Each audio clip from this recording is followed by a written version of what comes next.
Real. Diddy was your PA assistant on Strictly Business. Now, how cool is that? That was the coolest thing ever. He taught me so much. You know, one of the main things that Diddy taught me was, hey, when somebody's trying to tell you something, listen. Don't think that they don't know. Right. You know? Mm-hmm. And he taught me that. You know, I had this big old widow's peak going down my forehead.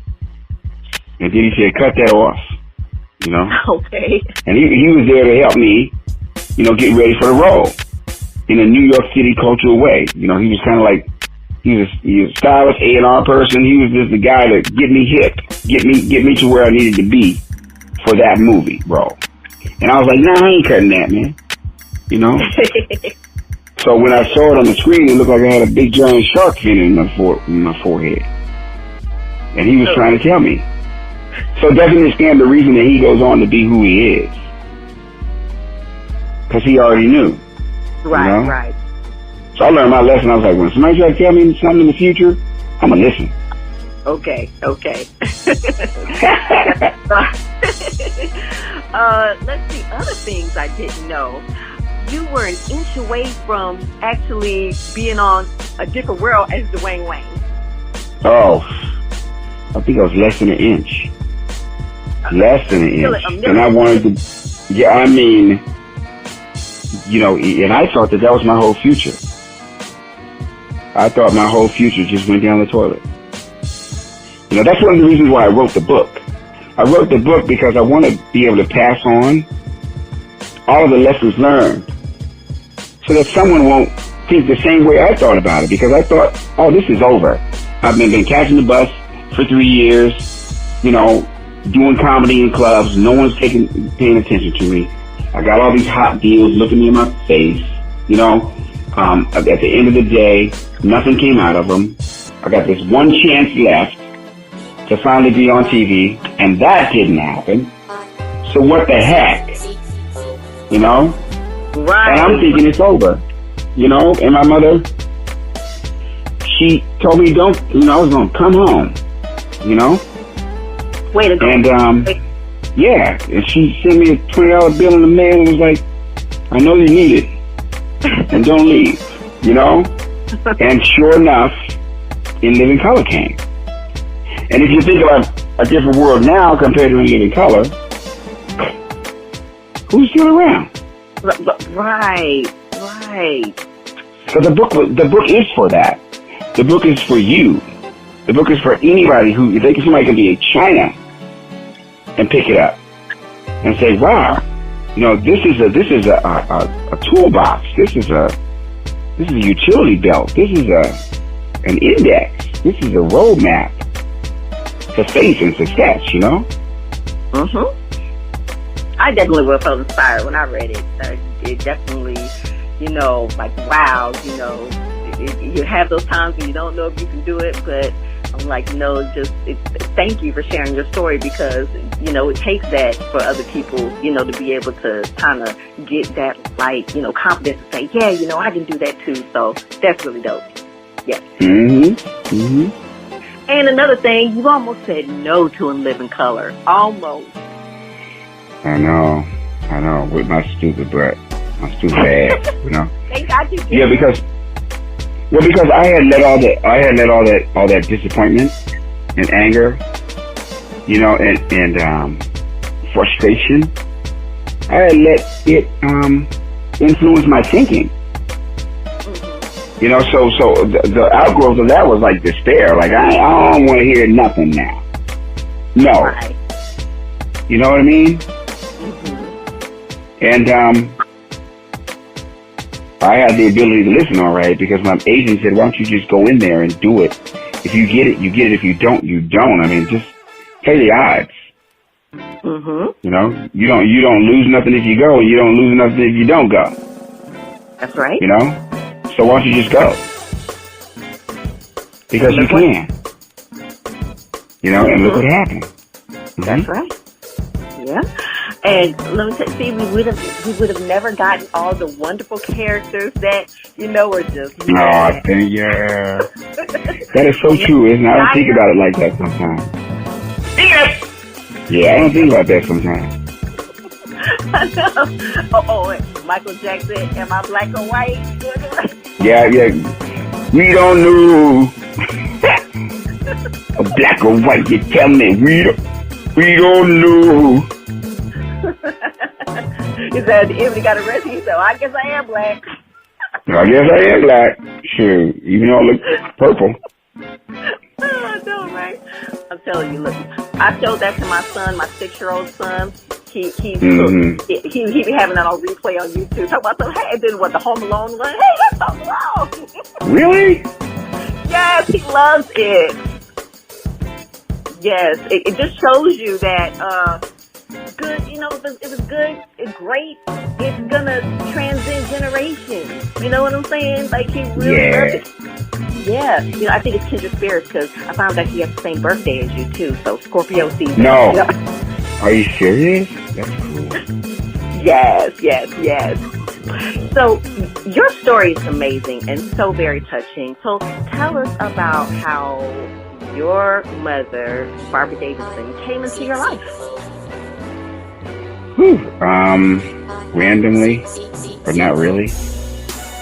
You know, I was abandoned in the trash. I was abandoned in the trash, and she found me just by something. She was walking by the pile of trash, and she said something told her to look under this tire that was laying in the trash, and she saw my foot under there, and that was the beginning of my tale.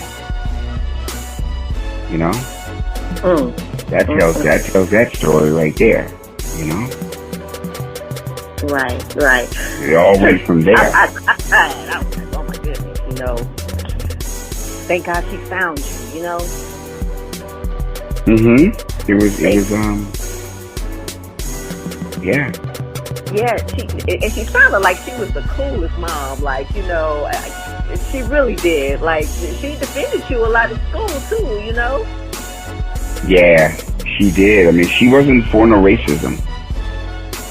Right. No, right. She wasn't for that shit at all. So she taught me about who I was too. She wanted me to know exactly what I was, and she wanted me to know that it was good, and that it was important to be that. You know, and she taught me all the things that I needed to know, so that I can express that in a trillion ways. So that's the benefit that came out of it mostly, you know, and no one would think that would come out of a white person. So she actually, you know, go ahead. You read it. So. Oh, go ahead. No, you go ahead, because I've been accused of talking too much. Oh, no, I want to hear what you read. Go ahead. Well, I was just going to say that, you know, your family moved to D.C. and you did encounter some, you know, racism and things you really didn't understand, you know, right? Because of the time that it was in America. It's like interracial families, you know, it's like some people just weren't accepting of that. You know what I mean? Yep. And it was just a timing thing, you know, where everything just kind of came around. Yes, well, definitely. Now, the thing, though, that I love is that you said that growing up the way you did, like, allowed you to be able to relate to anybody. Like, I always thought that was genius. You can get black people and white people together and make them laugh about, like, things that in other situations they might think is touchy. It's like genius, you know? And then you say you have that.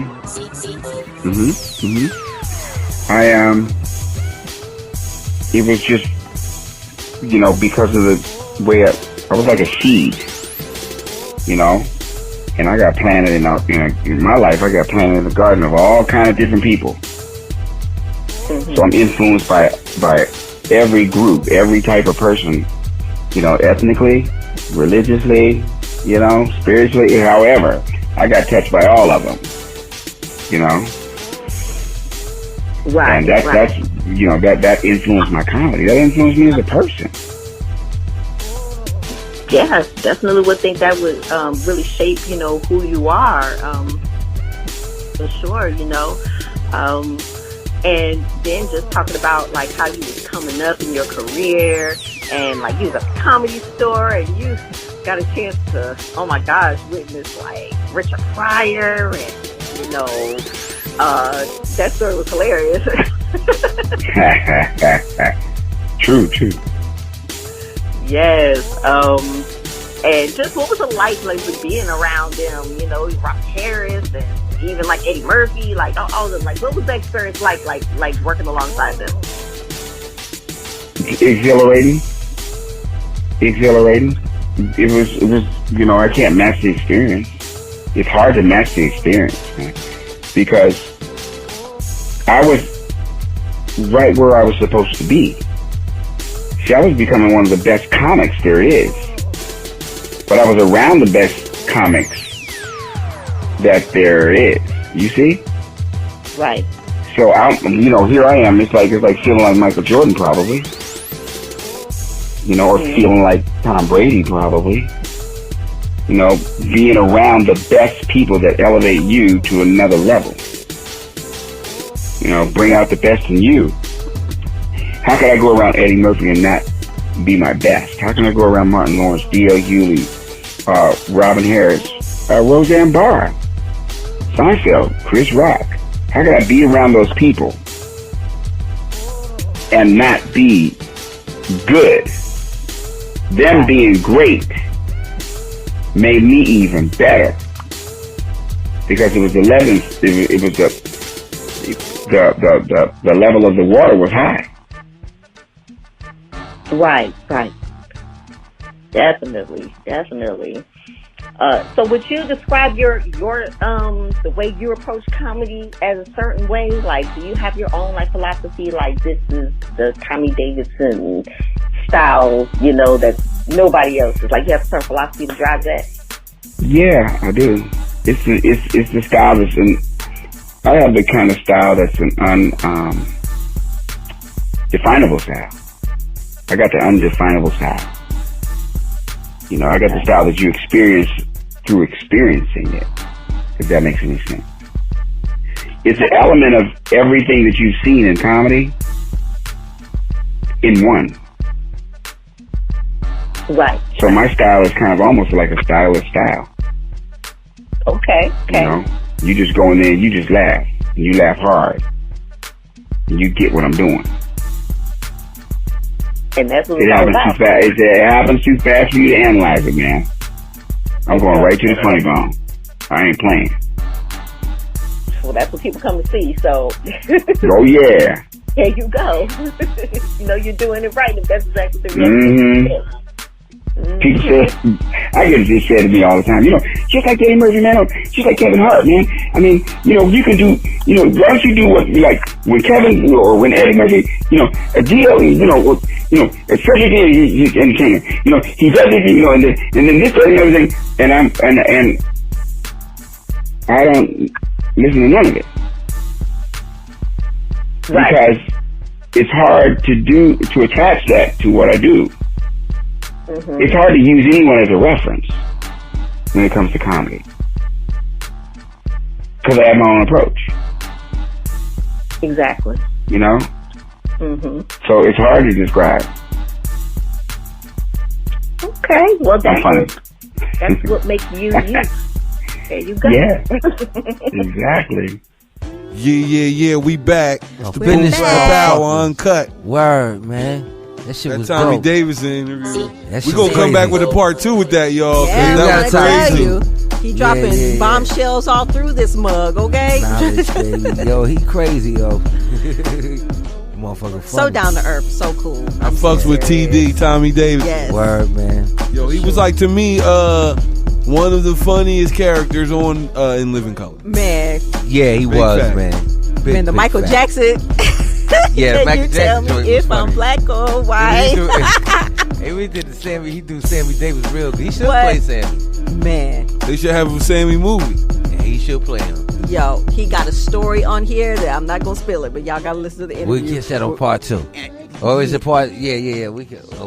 He talks about Martin. Oh, man, Martin, the whole Barnell Hill experience. Yo, that story is funny. That story crazy. We catch it. Okay. Yo, man.